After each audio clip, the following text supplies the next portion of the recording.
My name is Zach Arnold. I'm a Hollywood film and television editor, a documentary director, father of two, an American Ninja Warrior in training, and the creator of Optimize Yourself. For over 10 years now, I have obsessively searched for every possible way to optimize my own creative and athletic performance, and now I'm here to shorten your learning curve. Whether you're a creative professional who edits, writes, or directs, you're an entrepreneur, or even if you're a weekend warrior, I strongly believe that you can be successful without sacrificing your health or your sanity in the process. You ready? Let's design the optimized version of you. Hello and welcome to the Optimize Yourself podcast. If you're a brand new optimizer, I welcome you and I sincerely hope that you enjoy today's conversation. If you are inspired to take action after listening today, why not tell a friend about this show and help spread the love? And if you're a longtime listener and Optimizer OG, welcome back. Whether you're brand new or you're a seasoned vet, if you have just 10 seconds today, it would mean the world to me if you clicked the subscribe button in your podcast app of choice.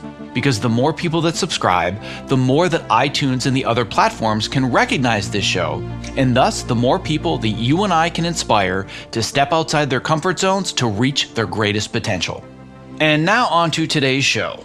There are few moments scarier in life than when you examine where you are in your career and you say to yourself, I don't want to be doing this anymore.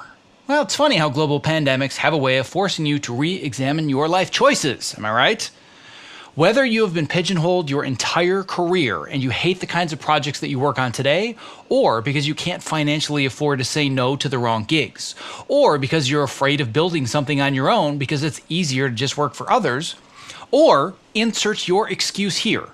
It is hard coming to the realization that you need to make a major change in your life. The only thing harder than that moment is the years of hard work that come after it.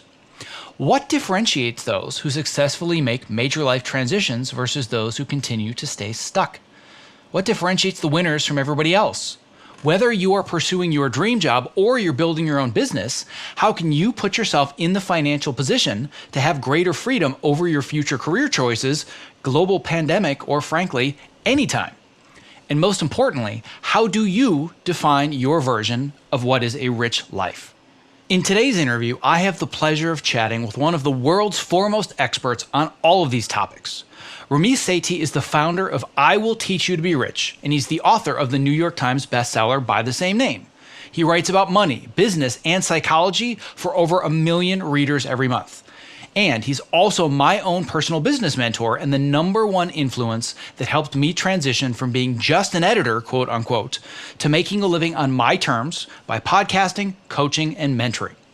Get ready for 60 plus minutes of knowledge bombs, because this podcast could change the direction of your entire life. And if you don't believe that's possible, my entire life changed 5 years ago, the first time that I heard Ramit Sethi on a podcast, and I wouldn't be here today had I not listened, taken notes, and most importantly, taken action. Now, if today's conversation inspires you to take the first steps towards your own version of living a rich life, I invite you to learn more about Ramit's brand new Earnable program. Is it possible to start a business that actually pays you to live the life of your dreams? Well, I am proof positive that anyone can literally make it happen. And in Ramit's Earnable program, he breaks down all of the hidden steps behind starting a business, finding an idea, creating an offer, making the sale, and so much more. I can attend firsthand, having invested, frankly, exorbitant amounts of money in what I call my unofficial online MBA. Ramit is the best in the business at this stuff. If you want to learn more about his program, Earnable, you can visit iwt.com/earn. And as a full disclosure, I get nothing from this. I am not an affiliate. I make no money from the referral, but his stuff is that good, and I am confident that it can change your life. All right, without further ado, my conversation with New York Times bestselling author Ramit Sethi. To access the show notes for this and all previous episodes, as well as to subscribe so you don't miss the next inspirational interview, please visit optimizerself.me/podcast. I'm here today with Ramit Sethi, who's the author of the New York Times bestseller, I Will Teach You to Be Rich. He's the founder of the website and online business of the same name. And you, sir, write about money, business, and psychology for over 1 million readers every month. And by the way, I want to make sure to mention, you're no slouch when it comes to perfectly ironing a dress shirt.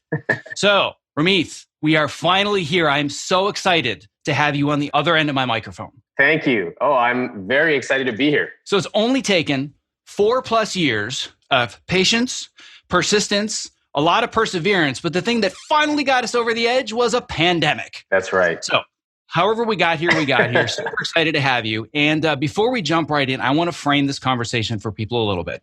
And I want them to understand, especially for those that have either listened to me or read me for the last several years, or even before I started everything I'm doing when I was just a Hollywood film and television editor. And they wonder, how did you figure all of this out? Like, how did you go from just being a technician to now being an entrepreneur and having people, readers, listeners, members of your program all over the world? I want to make it very clear to everybody listening right now. If they're wondering how I did it, you're talking to the man behind the curtain. You are what I would consider by far my most influential and most valuable business mentor. So first, I want to make sure and thank you for that so we have some context. Well, thank you. I appreciate that. And thank you for applying the material that I teach. It's always a thrill to follow the journey. And we have a lot of fun stories that we can share today about when you were right on the cusp of making it, or so you thought, and then things went south. And then what did you do to recover? So there's just so much to talk about today, but I'm thrilled to be here. And also, like I said, it's great to see someone applying the material, just like I hope like today your listeners apply your material. Now, one thing that didn't occur to me about having you on my show is that you can talk about all of my failures because you've seen all of them. So that kind of scares me. But anyway, one of the reasons that I gravitated to you originally, I discovered you on the Tim Ferriss podcast, also heard you on Pat Flynn's podcast years ago. And it was just like, I love this guy. He's no bullshit. He's a straight talker. So I'm going to apply that to this first question. This is where we're gonna begin things. So Indian guy, kind of funny name, online business. I will teach you to be rich. I don't know. Sounds kind of scammy. That's what, you pretty much said what about a million other people have said too. Oh, so I'm not the first one to bring that up. Oh, interesting. Yeah. So tell me more about that. I know that the name sounds like a scam for everyone listening. Trust me, I've heard people tell me this over the last 16 years that my site has been up. I don't know if I would change the name. A lot of my friends tell me, they're like, you got to change the name. And I finally made peace with it. I started it because I took some of my college scholarship money and I put in the stock market. And, everybody thinks that investing is about randomly picking stocks and something to do with PE ratios. And then you put money in and somehow you make money. Well, I picked a few stocks. I lost half my scholarship money of that check. And I realized I better learn how this thing works. And so as I learned about money, I was studying psychology and human behavior. And just like you, I had this idea that I wanted to help people. The problem is sometimes you start to help people and you're good at it, but people don't want to listen. And that's a really frustrating moment. And I think it's your first pivotal moment as a potential entrepreneur. So I had friends in the dining halls. This is 17 years ago. And these were my classmates in college, and they were complaining about an overdraft fee from the bank or some credit card. And I was like, hey man, I actually have this 1-hour class that I teach on money. It's totally free. Let's do it. I'll show you the stuff about your banking and investing and all that stuff. They were like, oh, awesome. And then nobody would ever come. And all of us have probably experienced something where we try to help someone and they maybe seem interested and then they just don't follow through. And I was very frustrated. I tried it for 1.5 years. And finally, I decided this is not working.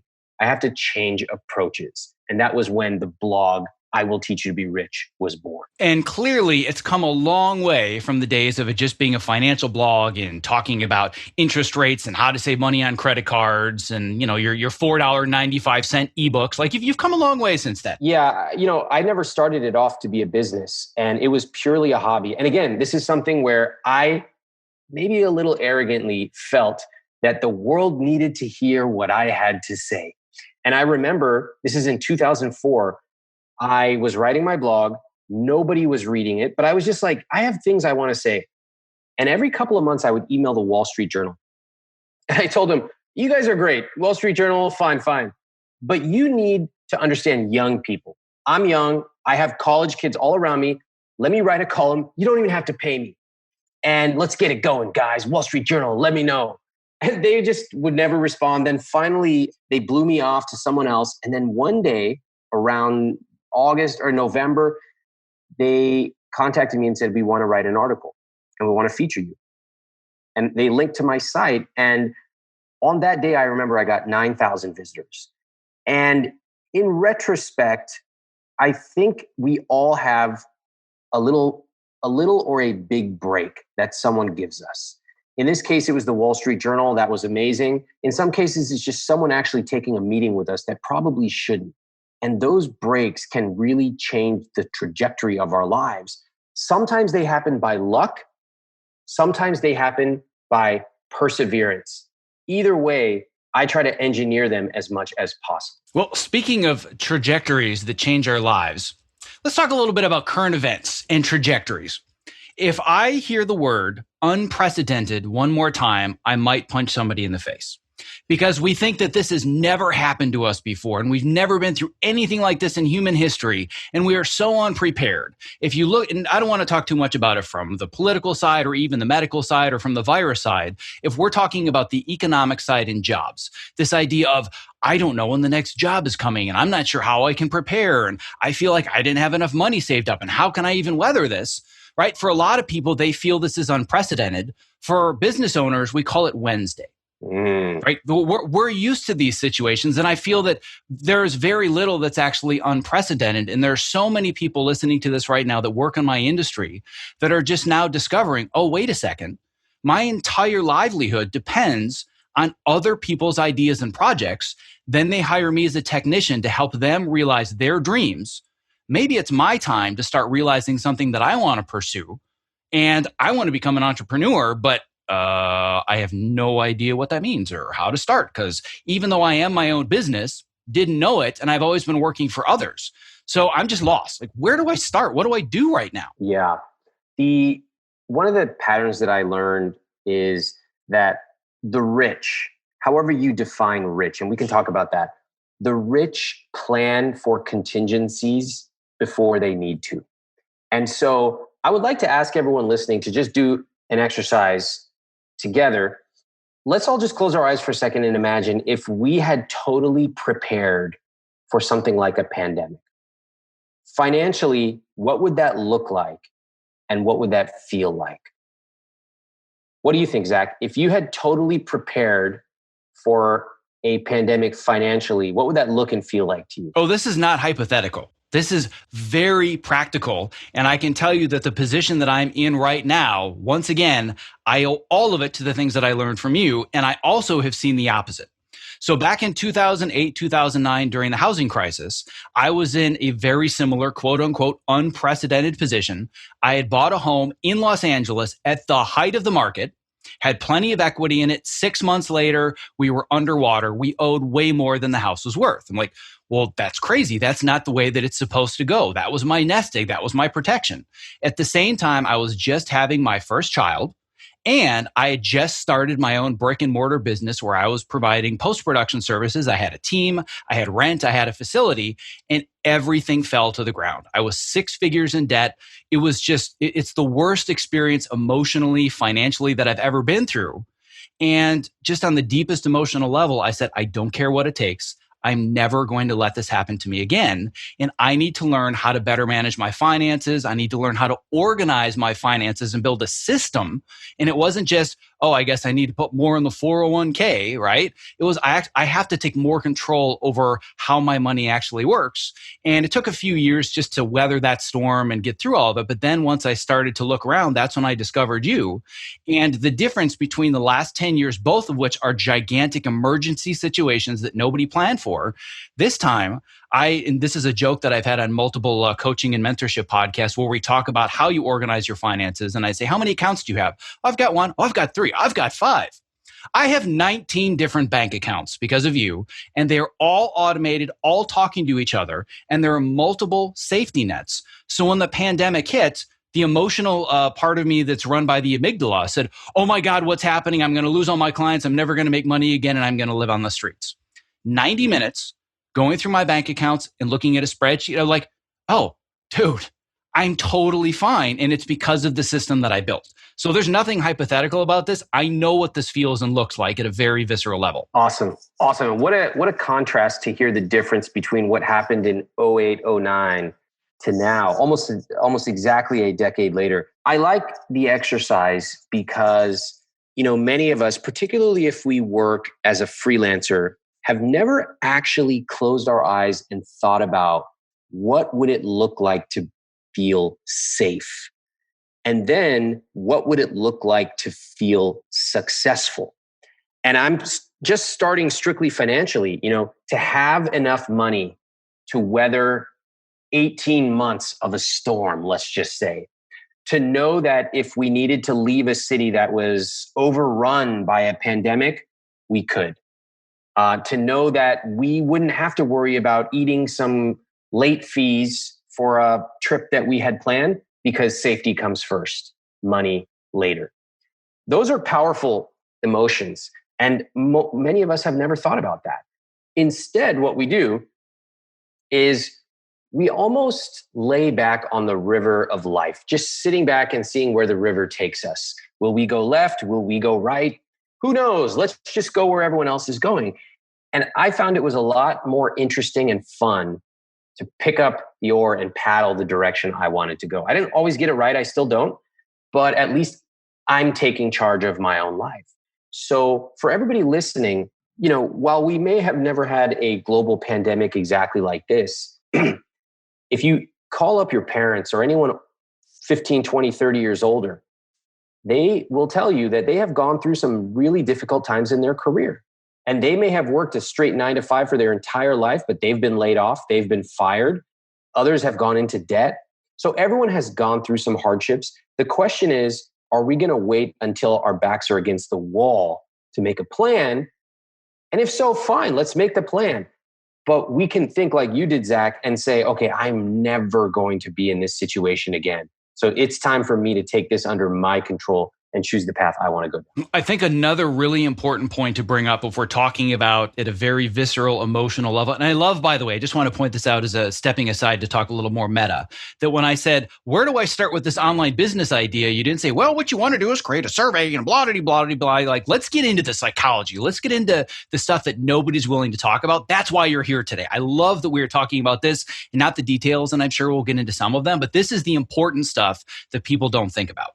So one of the biggest revelations that I've seen happen to so many people working through my program is when they realize, oh my God, the reason that I'm stuck where I am and I've been doing this for 15 years is because I've always said yes, because I haven't prepared myself to be able to say no to the wrong opportunities.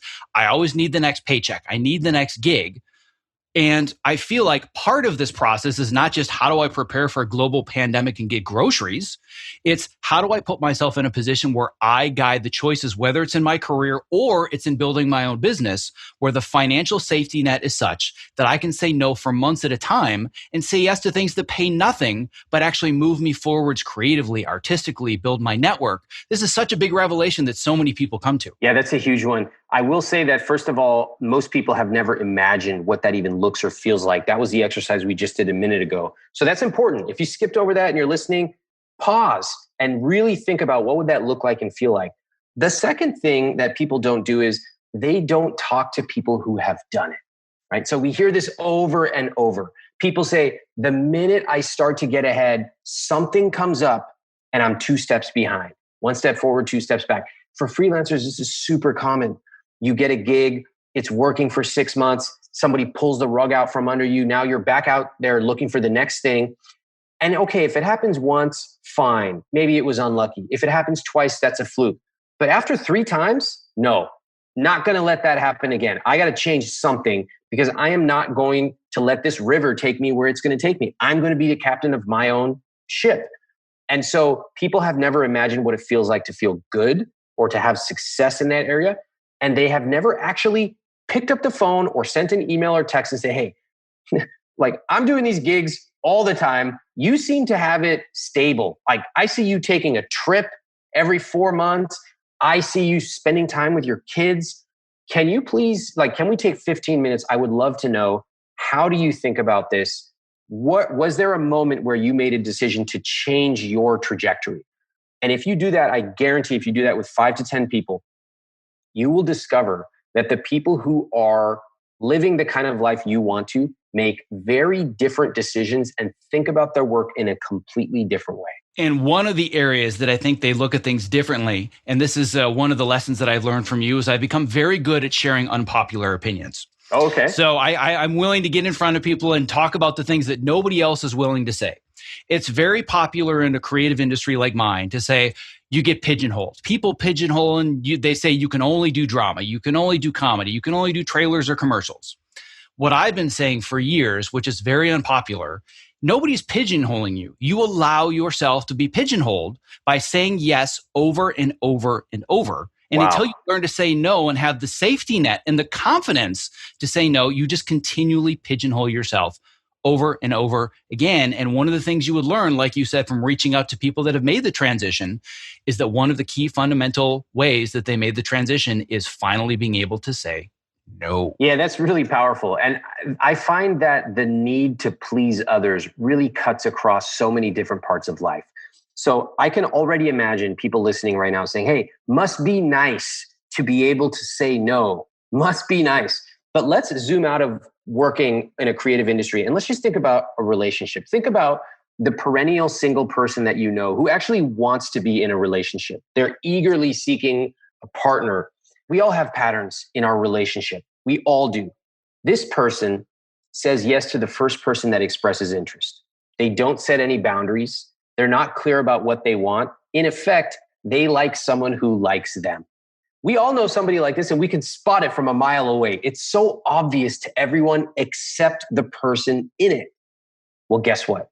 That is exactly what happens with a lot of people's careers. So you're saying yes, but in this case, because it's work, you have a really logical way to convince yourself of saying yes. Well, I can't say no, must be nice. I need to do just this last gig and then I'll change it. It's the same exact thing as our relationship friend. It just has a veneer of logic.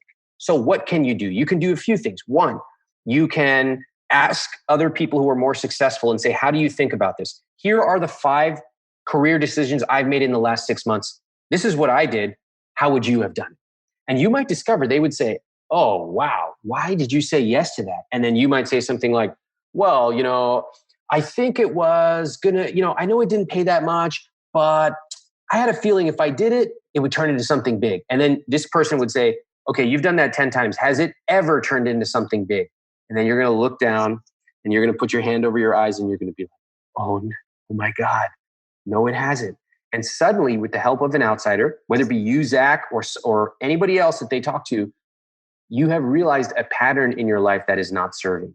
And that is when you can start to make decisions, some of which will start to be no, so that you can say yes to the more important ones. And I think a key here that comes up over and over and over, people ask me this question all the time is, well, if I were to reach out to these people, I never really get good answers. They say, well, you got to work hard and put in your time and pay your dues and blah, blah, right?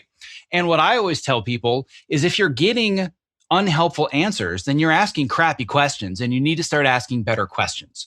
And whether they're trying to transition their career or they decide they want to start something new for themselves, it doesn't start with a new website. Is it Wix or is it Squarespace or whatever? It's understanding what the path looks like, talking to people that have done it, but then talking to people that potentially are interested in the value that you can provide. But people just don't know what questions to ask or how. And the quality of your question determines the quality of your answer. Yeah. So how do we ask better questions? Well, this is a losing battle for me. I've tried to help people ask, but nobody cares. So I've moved on. But I'll tell you this. This is a technique we use internally at IWT. So when we create our research questions, we have about 20 different programs on business, careers, money, and psychology. And these programs take us a long time to build. And they're not cheap. People are coming, they're joining them, they're spending thousands of dollars. Zach, you know this. And so we really want the quality to be really high. So we do quite a bit of research. And one of our rules of thumb is we will write down our questions and then we will try to answer them ourselves. For example, we might say, did you have any pivotal moments in your life that caused you to want to change your career? Okay, that's a decent question. Is it good or not? Then we'll say, okay, what would the average person say? The average person would say, oh yeah, I actually, I had a child. And so that made me want to change a career so that I could have more time with my son. Great. That's a very specific answer. However, if we ask a question like, what advice do you have for me as I'm trying to have a more stable career? What would most people say? Work hard, put the work in, find a good boss. And then I zoom out and I look at that answer. Is that valuable? No, it's not their fault. It's my fault for asking a bad question. So the best advice I can give is try to answer your own questions yourself. Put yourself in the head of the average person. And if the answers are not good, change the question. All right. So from there, I now want to rewind. I want to come back to the very beginning of our conversation. And I want to go back to this idea of I will teach you to be rich. Whether somebody is thinking to themselves, you know what? I've learned from this pandemic how vulnerable my career is to other people's projects or ideas. And I either want to make a transition in my career and do something that I actually love because I've been doing things I don't love and I realize time is limited, or they decide I really want to build something for myself. What does it even mean to pursue a rich life? Because you have a very different perspective on this than most. And I think this is the place, before we go into the nuances and the tactics, we need to better understand what you really mean by pursuing a rich life. A rich life is different for you than it is for me. A rich life allows you to spend extravagantly on the things you love. And I'm going to say that again, extravagantly, if you cut costs mercilessly on the things you don't. So here are some examples of rich lives that I can share. I know people personally who work from home. That is their rich life. I know others who take Wednesdays off so they can be with their kids. I personally travel for weeks at a time with my wife, and we travel all over the world to these crazy places, but we also have lived in the same place for many, many years, right? We haven't upgraded our apartment or anything like that. So the key distinction for a rich life is that most people in America have the same exact invisible script they follow. Okay, I need to go to college, graduate, get a job, buy a house, get married, have a midlife crisis, retire, and then after 40 years of guilt-inducing latte reduction, maybe I can spend some money and enjoy what I do. I don't want to live like that. And Zach, I know you don't, and I know all the I Will Teach You to Be Rich readers decided I don't want to follow that script. So what I started to do was to show people your rich life is yours. If you don't want to buy a house, great. I don't want to buy one. I rent by choice. So I made that decision, and there's rationale, and real estate isn't always the best investment. We can talk about that, but I chose that. For each person, I would ask you, what is your rich life? What is the thing you love to spend money on and you wish you could spend more on it? And once you answer that question, suddenly cutting back on other things becomes easy. Earning more becomes more appealing because you see a reason that you can use the extra money. And suddenly everything shifts versus the typical invisible script of I need to go graduate, buy a house, etc. Well, I can tell you that where I was when I first found you was in a similar position where maybe it wasn't like the typical white picket fence, 2.5 kids. Like I don't have a white picket fence, but I do have, 2 kids, not 2.5. But at the time it was all about career.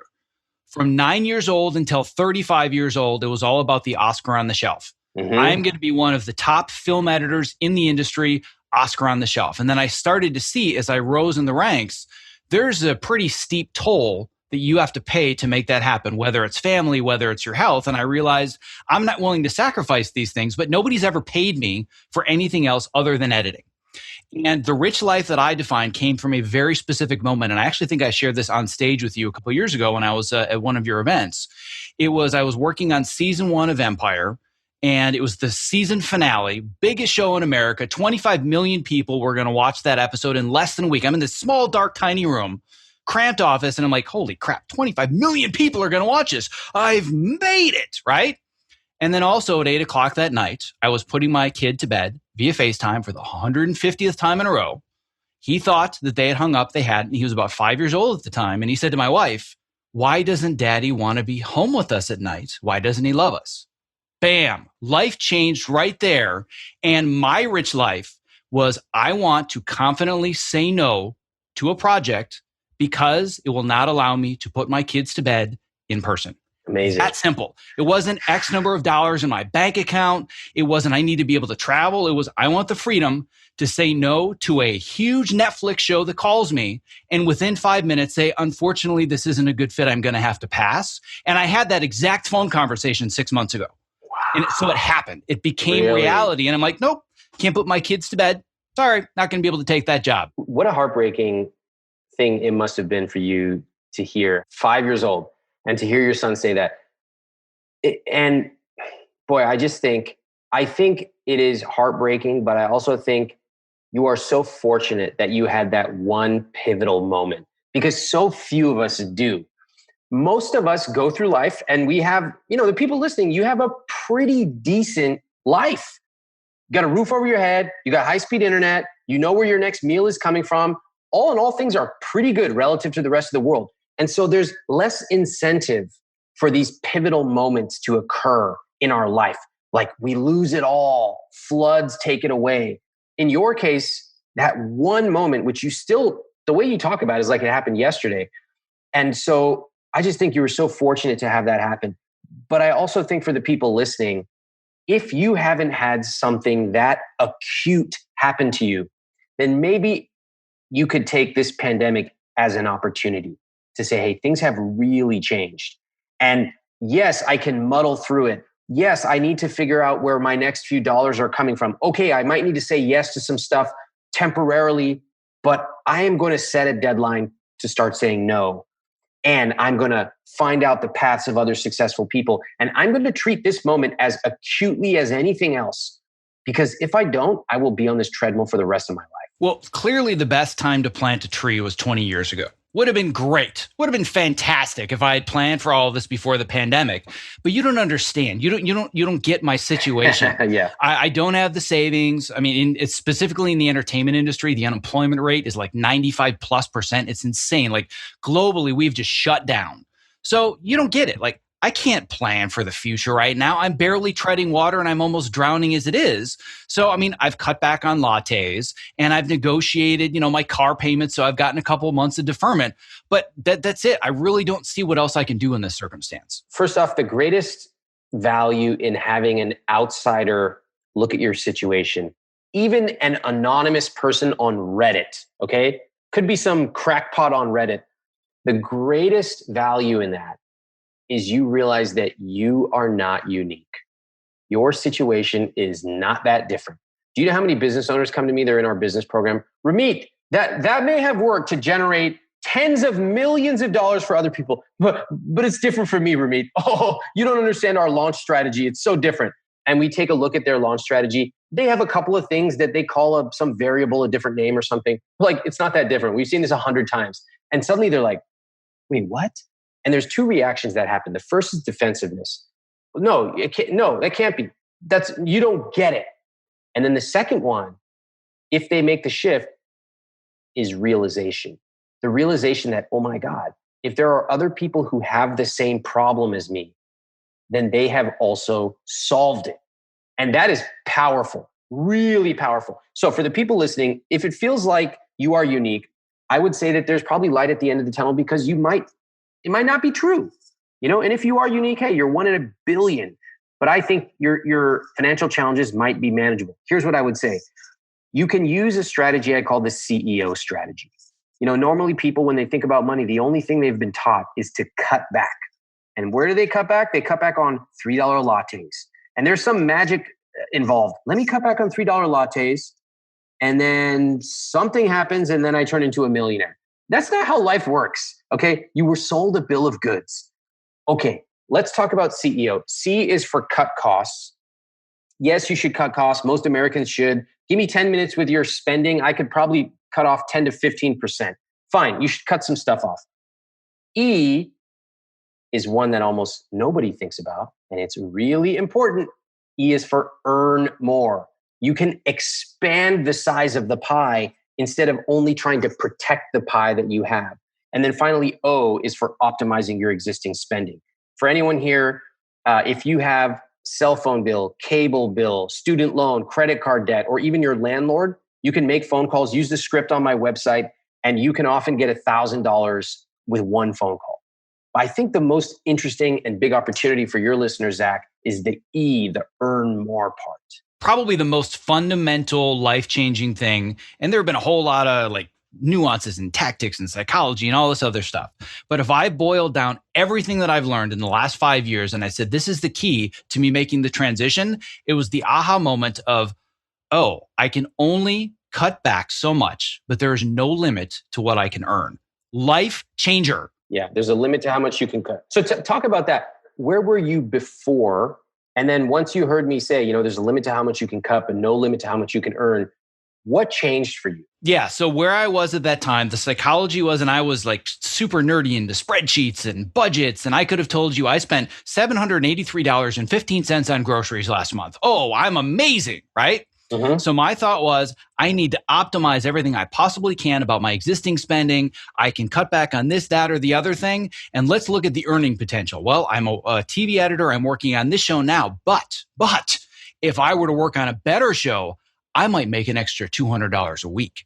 I might make an extra $300 a week. And in 10 years, I might have a rate that's $500 to $1,000 a week better than it is now. Bam. Hello, glass ceiling, meet Zach. That was one of the moments that I had on Empire where I realized I'm doing this for the next 30 years. And within a small variation, this is what I'm getting paid. And am I okay with that? Am I okay with having that little control over my future?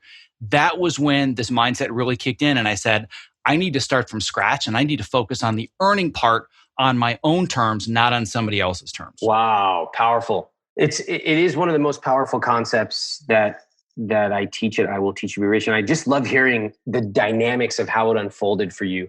I agree that there are a lot of people. First of all, most people don't really track their spending at all. Okay, fine.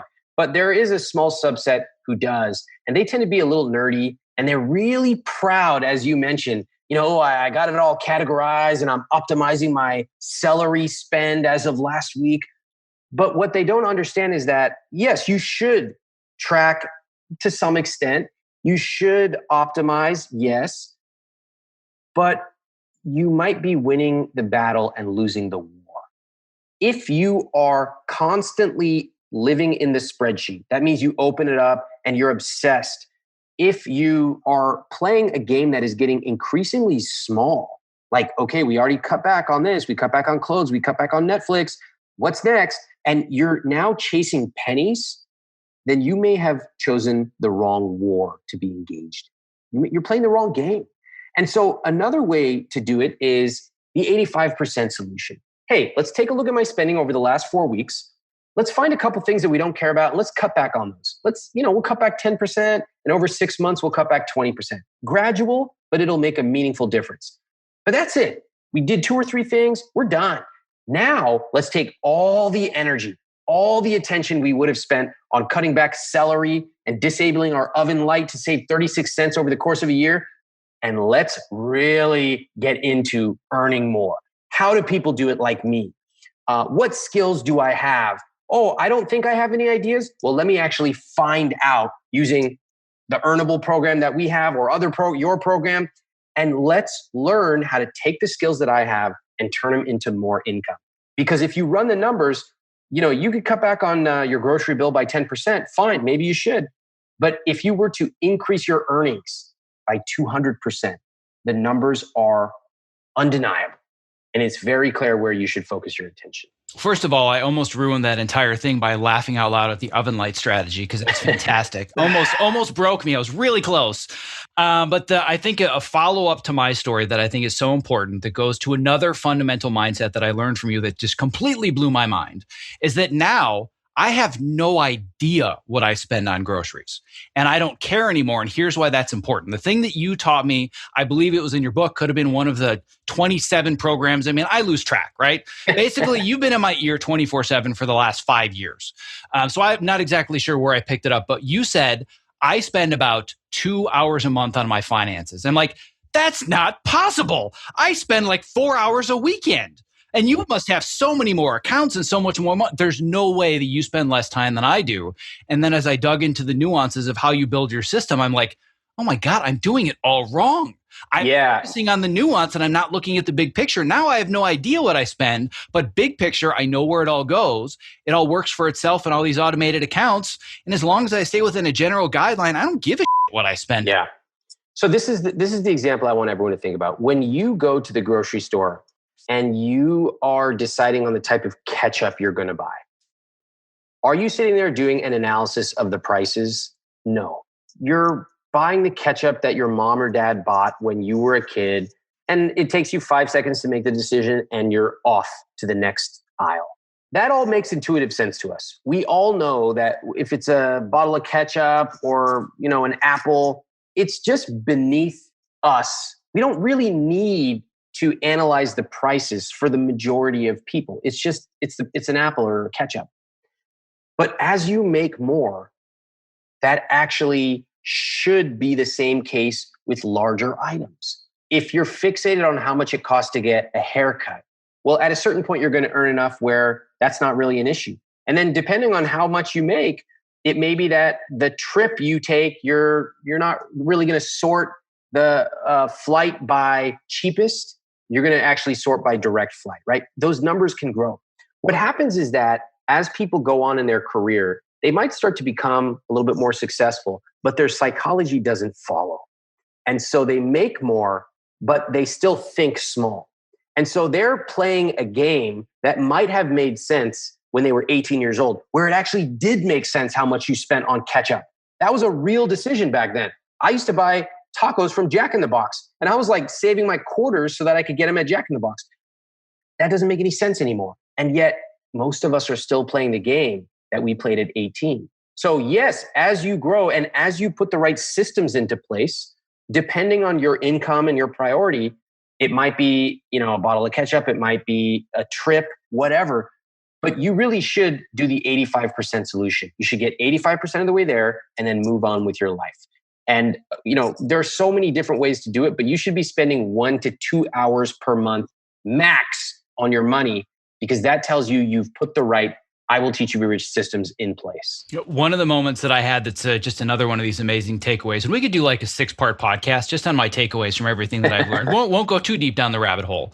But another one where it was creepy, like you were sitting on the couch next to me, had crawled inside the middle of my brain, and you said, stop asking whether or not you should spend $10 on a book.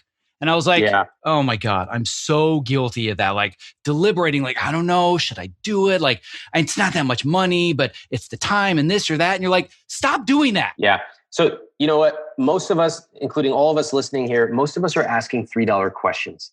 And we really should be asking $30,000 questions. Just think about it. $3. Should I buy this latte? Should I get that appetizer? I don't know. Maybe. And then we agonize over it. We deliberate. We equivocate. It's almost like we're mentally exhausted running a completely pointless race. But we ignore the $30,000 questions. Do I have a great job? Have I negotiated my salary? Am I charging my clients what the market will bear? Have I invested my money? Am I putting money? Do I have the correct asset allocation? If you don't know what that is, that's a $30,000 question, not your latte. Stop thinking about that. Have I paid off my debt? And on and on. These are big questions, and there's only about 5 to 10 of them. If you get the big questions right, you never have to worry about ordering lattes or appetizers. You can order as many as you want for the rest of your life. Well, one of the big questions, it may not be one of the 5 or 10, it was something much more specific to my circumstance. But one of the questions that I rewrote in my mind and I started asking was, one of the biggest challenges in my industry is that, you can make a decent amount of money or even make really good money when you get to the top. But what you're trading is time, right? Time for money. There is no other equation when you're a technician at the highest levels in Hollywood. And I asked myself, this was the big question, is it possible for me to earn the same amount of money that I'm making now or even more, but in way less time? And I've now reached the point where I've just about hit that threshold where I earn similarly to what I make as a film editor, but I do it working no more than from 8 to 11 a.m. Monday through Friday. And I was working 8 a.m. to 8 to 10 p.m. Monday through Friday. So now I have all this extra time where, of course, I'm still working and I'm a self-proclaimed workaholic. So it's not like it's Netflix the rest of the day, but the whole rest of the day is all about growth and increased earnings potential, not just putting in the time to earn the same paycheck. That was the question that I asked. Yeah, everybody listen to what Zach just said. What if? What a powerful question. What if? It would be so easy, as so many creatives do. Listen, I love creatives. Creatives have a big chip on their shoulder sometimes about money. And I love to get the opportunity to talk to them and show them, hey, there's actually a different way. And you don't have to worry so much about the competition, because the competition is not listening to podcasts like this. They're not. So you're not competing against 99 other people. You're really competing against 3 or 4 other creatives who have devoted themselves to self-development. That's it. Your competition is way smaller than you think. Okay. So that's why I love talking to creatives. It kind of also drive me crazy sometimes. I'm like, guys, this works. Let's just do it. But there's a million others who have done it too. I love the question you asked. What if? What if I could earn more and not have to work 12 hours a day? Very powerful question. For everyone listening, what is the question that you ask yourself? What if blank? What is it? And notice it's not, what if I made $1 billion overnight? That's unrealistic. But what if I could make the same amount I make today, but work 9 to 5? Let's just start there. And then what if I could make 50% more working 9 to 5? And then what if I could make double working 9 to 1? Now we're talking. And again, we're spending so much time, Zach, on the psychology here, because we'll get into the tactics, and those are in all my programs and a lot of yours too. But for so many people, we are surrounded with other people who think the same way, who commiserate about the same things, who reinforce our invisible scripts. Oh, they're never going to pay us. We're just out here to fend for ourselves. We're never going to have job security, and on and on and on. And, they say you are the average of the 5 people that surround you. If those are the material you've been consuming and you've been believing those stories, then it doesn't matter what tactics we give you right now. It's impossible. Until you surround yourself with different beliefs and different people, you're going to be stuck in that place on that treadmill forever.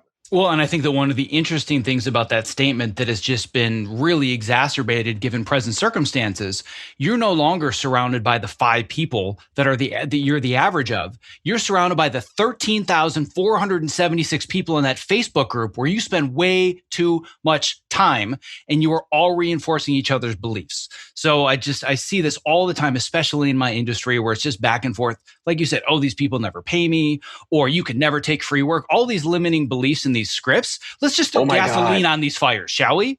So true. So I love that you said the free work thing.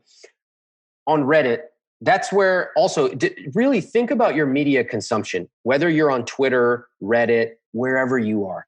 Wherever you get a large group of anonymous people together, it's usually not good information you're going to get. Okay. So you go on Reddit, and I see this all the time. I go into the different financial forums, which I read, I lurk there. And someone will ask, hey, is this a good book, or is this a good program? Should I buy it? You can tell that this person really, whether they want to lose weight or they want to start a business, they've been thinking about this for a long time, and they finally psych themselves up to decide whether they should join or not. I've heard people say, I've seen 4 or 5 launches go by, but I feel like I'm really ready to start a business. What do you guys think of this program? And then there's 100 comments, all anonymous people, who say, no, don't do it. You should save your money. You should just do it on your own, and on and on and on. And if you looked at the usernames of the people posting, you will see that, they don't have any particular expertise in business, et cetera. They've been posting there for years. And I think to myself, what a tragedy. This person finally got the enthusiasm up to make a decision. And hey, when you are deciding whether to join a program or buy a book or whatever, invest in anything, you're going to make mistakes. It's not always going to be perfect. I would say out of every 10 programs I buy, maybe 2 are amazing. Same for books, but those 2 are life-changing. And so I think it's a tragedy if you have enthusiasm about something and the people around you kind of put it down and say, no, just keep doing what you're doing. That is an immediate sign that you need to get out of that group. And you need to instead find a group of people. Like if someone joined us right now, Zach, and they were like, oh my God, like I've been in this thing, stuck in this freelancing thing for years. I found this program. I don't know, it sounds pretty good. I'm thinking of doing it. I can guarantee both of us would be like, do it. It doesn't even matter if it doesn't work. The point is you are sending a message to yourself. And hey, if it doesn't work, ask for a refund.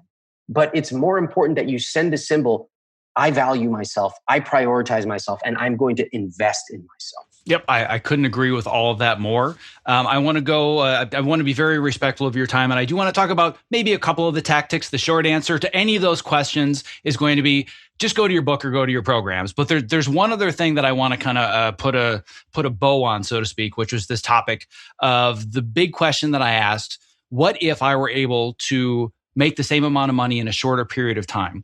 Here's what's been really cool about that.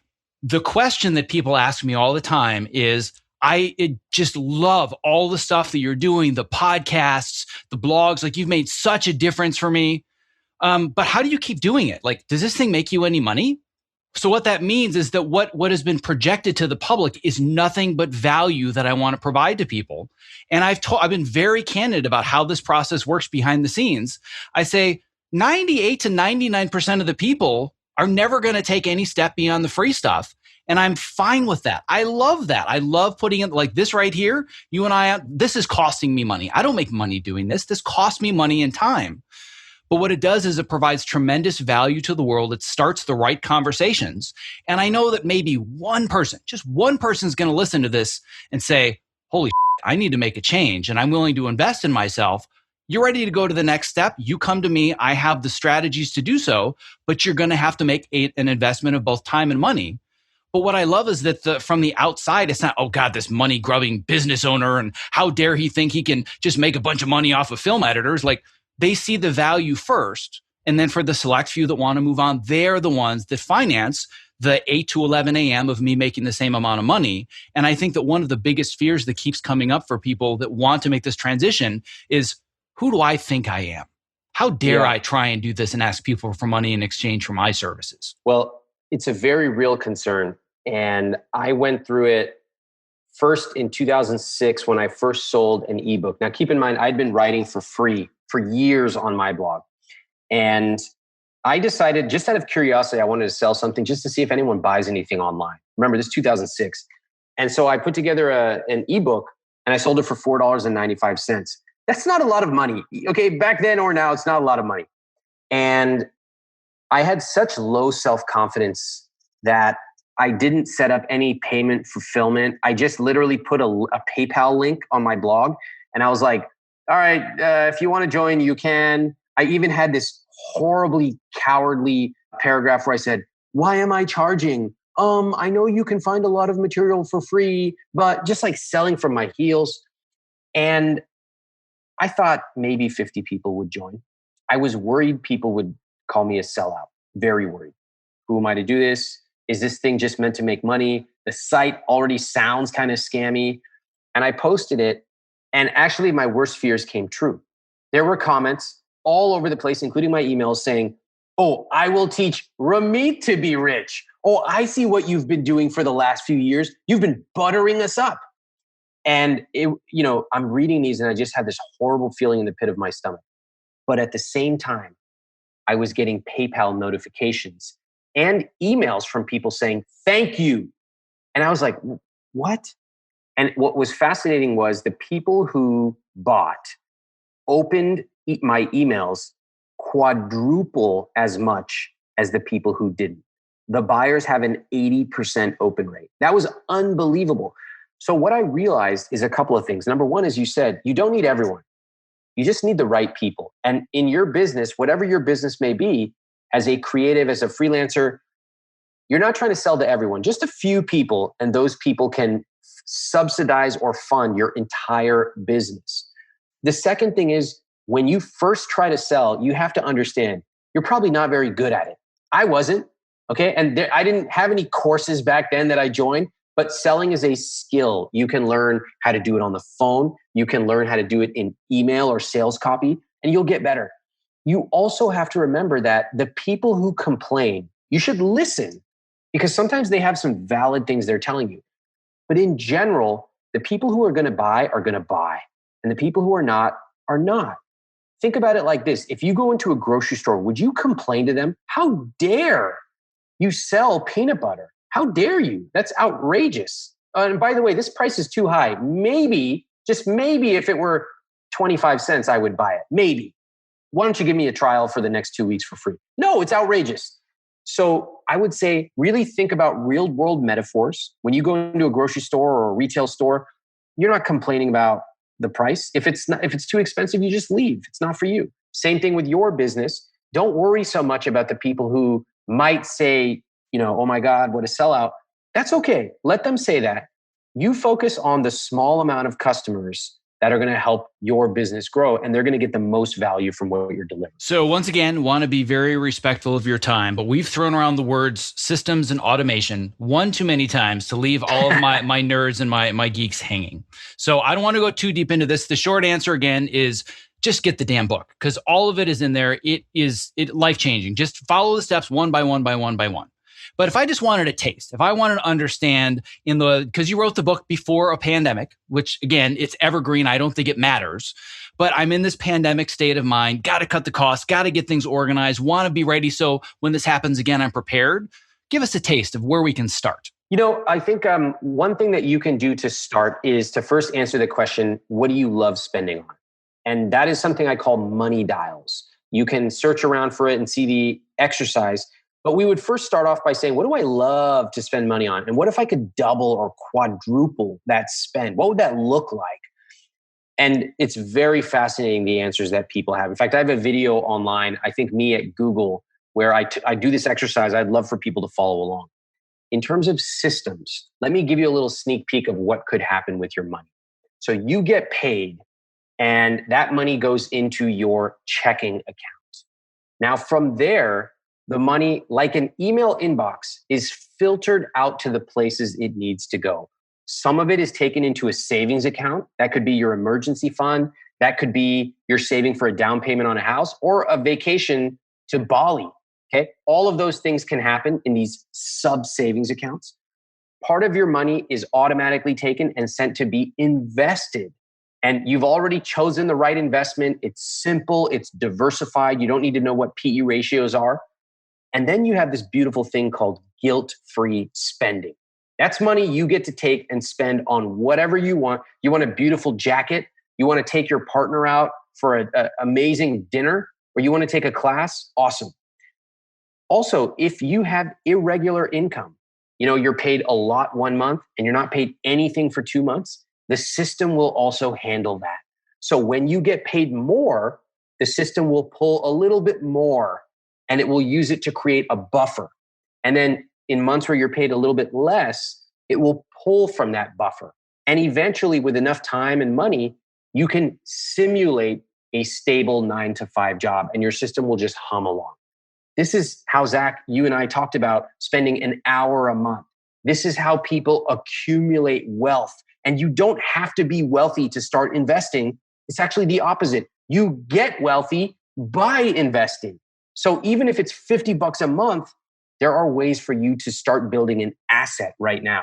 And that is what you will learn in chapter 5 of the book. Yeah, I love it. So I want to just talk about a couple specific quick things here from my own experience, where I think this is so incredibly powerful beyond, I've got a little bit of extra money in the bank account. I'm going to talk about how just taking the time, like, oh God, I've got to call my bank, or maybe I got to set up a new account. Like, what a pain. I got to set up automations. Like, it's a whole thing, right? If you're thinking, if I'm doing this to save $50 a month, it's not worth it. But what if this saved your marriage? And I'm going to explain how that's a very practical application. So finances is a very big point of conflict for a lot of people in marriages and in their relationships, right? So this was an area where there was a lot of confrontation in my own marriage because of past things that happened with our old house and me being in debt because of the business I was building, et cetera, et cetera, et cetera. But because of the system that I built after going through your book, now the way that our finances work, again, it all kind of pays itself. I don't pay any bills. They all pay themselves, right? The only thing I have to do is make sure X number of dollars lands in this one account by this day. As long as that happens, I take 1 hour a month. Yep, it's there. All good. The rest of the month happens like clockwork. But here's the key. My wife has that spending account that you talked about, which is the guilt-free spending. And I told her this is very different than the way my system used to be. It was going through the Quicken and like, why did you do this and why did you do that? Now I say to her, listen, you have X amount of dollars in this account per month.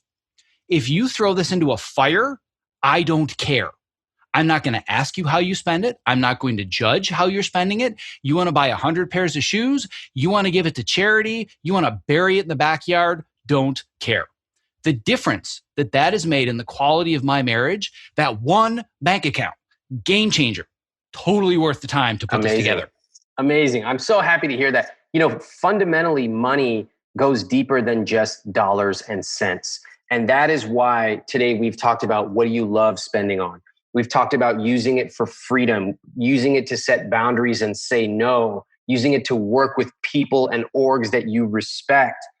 And I love what you're talking about with your wife, where it can actually bring you closer together and really give a shared freedom value to both of you. That's where money becomes truly transformative. And that's a rich life for everybody listening, for you and your wife. So thank you for sharing that example. I hope everyone can apply the IWT material to create something like that. Absolutely. So the last thing that I want to add on here really quickly, I did a podcast with Mike Michalowicz fairly recently, the author of Profit First. You guys have so much in common. He's great. I know you guys know each other. I know you've had lunch. Basically, you guys need to get together and have like a super baby, because these two systems put together are amazing. And that's what I've done is I've done an amalgam of a lot of your stuff on the personal end, the Profit First system on the professional end. It's just, it's like watching a symphonic orchestra. It's an amazing thing. It takes time, it takes effort, but I'm going to point people to that podcast that I have with Mike Michalowicz as well. This was so worth the 4+ years to get you on the other end of my microphone, trapped for an hour. My God, you've provided so much value to me over the years. You've now provided value to my audience and my community. I can't thank you enough for that. So last thing, if people want to go deeper down the IWT rabbit hole, give them all the best options to make the changes in their life that I did when I discovered you 4.5 years ago. Awesome. Well, thank you for having me. For people who are curious and want to learn how to earn more, you can go to iwt.com/earn. That's iwt.com/earn. You can get my book on money. It's called I Will Teach You to Be Rich. It's anywhere, any bookstore, any library. And then I'm on Instagram at Ramit, Ramit. So that should get you set. And I would just love to welcome people and show them a different way of thinking about money and their careers and earning more, because there are some really specific tactics they can use and they can start earning quite a bit more and create their rich life. I love it. This has been fantastic. Can't thank you enough once again. Take care of yourself and be well, my friend. Thanks. Thank you for listening to this episode of the Optimize Yourself podcast. To access the show notes for this and all previous episodes, as well as to subscribe so you don't miss future interviews just like this one, please visit optimizeyourself.me/podcast. Now, if today's conversation inspires you to take the first steps towards your own version of living a rich life, I invite you to learn more about Ramit's brand new Earnable program. Is it possible to start a business that actually pays you to live the life of your dreams? Well, I am proof positive that anyone can literally make it happen. And in Ramit's Earnable program, he breaks down all of the hidden steps behind starting a business, finding an idea, creating an offer, making the sale, and so much more. I can attend firsthand, having invested, frankly, exorbitant amounts of money in what I call my unofficial online MBA. Ramit is the best in the business at this stuff. If you want to learn more about his program, Earnable, you can visit iwt.com/earn. And as a full disclosure, I get nothing from this. I am not an affiliate. I make no money from the referral, but his stuff is that good, and I am confident that it can change your life. Thank you for listening. Stay safe, healthy, and sane, and be well.